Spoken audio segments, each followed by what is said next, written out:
Students, आज का हमारा टॉपिक वो है प्रोजेक्टिव टेस्ट और ऑब्जेक्टिव टेस्ट में डिफरेंस। वो टेस्ट जो इंसान की नीड्स, एक्सपीरियंसेस और थॉट्स को मेजर करते हैं उनको हम प्रोजेक्टिव टेस्ट कहते हैं। ठीक है, जैसे आपने टीएटी टेस्ट देखा जिसमें एक आप पिक्चर दिखाते हैं क्लाइंट को, उस पर स्टोरी बनाता है और उस स्टोरी में से आप उसकी नीड, विशेज़, जो भी चीज़ें उसमें से आप वो रिफ्लेक्ट हो रही होती हैं उनको आप दिखते हैं। ठीक है, तो वो होता है प्रोजेक्टिव टेस्ट, जिस पर आप अपनी नीड्स या विशेज़ को प्रोजेक्ट कर देते हैं। ठीक है, अनकॉन्शियसली आपको पता नहीं होता कि आपकी जो स्टोरी बना रहे हैं उसके अंदर आपकी अपनी ही नीड्स चल रही हैं और आपकी अपनी ही वैल्यूज़, आपकी अपनी ही एक्सपीरियंसेस चल रहे हैं। ऑब्जेक्टिव टेस्ट में क्या होता है, इसमें मल्टीपल चॉइस, ट्रू फॉल्स या फिर ब्लैंक स्टेटमेंट्स होती हैं जिसको आपने फिल करना होता है। ठीक है, जैसे आपके पास पेपर में भी क्वेश्चंस आते हैं। ठीक है, ऑब्जेक्टिव टेस्ट उस टाइप की होती है। अनस्ट्रक्चर्ड स्टिमुलाई, इसमें जो आप स्टिमुलाई दिखाते हैं क्लाइंट को वो अनस्ट्रक्चर्ड होता है।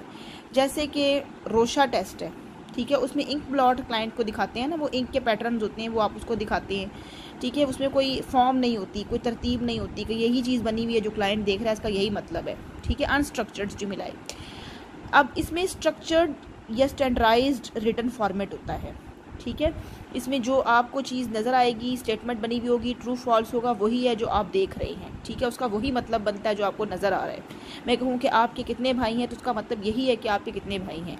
लेकिन अगर मैंने आपको एक पिक्चर दिखा दी, एक उसमें बच्ची भी बनी हुई है, एक लेडी भी बनी हुई है और उसमें जो भी सीन चल रहा है, अब उसका हर क्लाइंट डिफरेंट मतलब निकालेगा।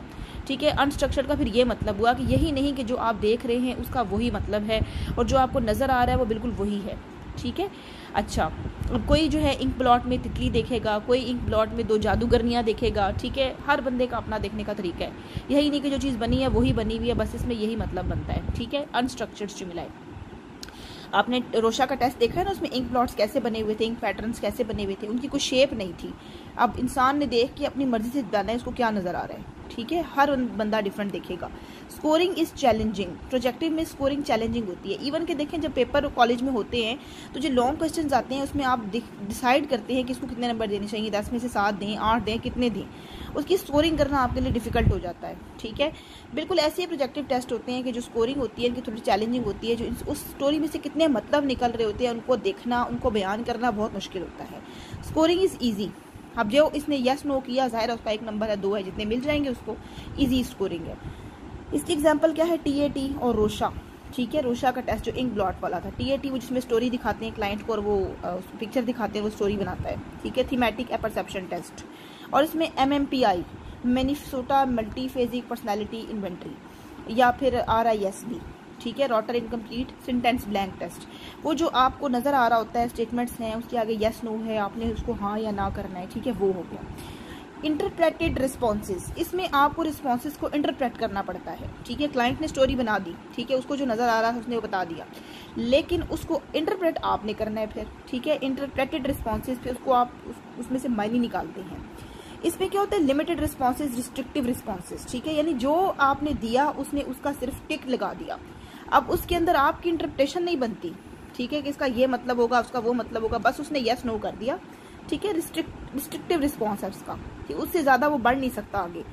और इसमें जो है वो एक से ज़्यादा आप कहानी में चाहे 10 लाइनें बनाएं, चाहे 15 बनाएं, चाहे 20 बनाएं, आपकी मर्जी है। अब उसको इंटरप्रेट करना जो है वो साइकोलॉजिस्ट का काम है।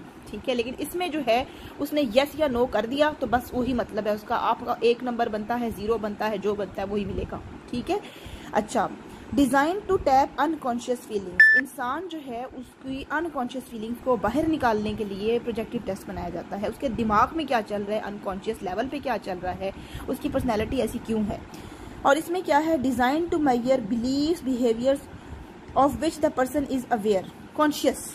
ठीक है, कॉन्शियस में क्या चल रहा है, मैं कहूँ कि आपकी जेंडर क्या है, फीमेल मेल, आप फीमेल पे लगाएंगी। ठीक है, आपको पता है आप कॉन्शियस हैं। ठीक है, आप किस जगह पे रहती हैं, इस्लामाबाद और पिंडी जो भी लगाऊंगी आगे, अब आप इस्लामाबाद पे लगाएंगी, जाहिर है आप उधर ही रहती हैं, आप कॉन्शियस हैं। ठीक है, तो ये इंसान की कॉन्शियसनेस को चेक करने के लिए बनाए जाते हैं और ये इंसान के अंदर गहराई में उसके माइंड तक जाने के लिए ये टेस्ट बनाए जाते हैं।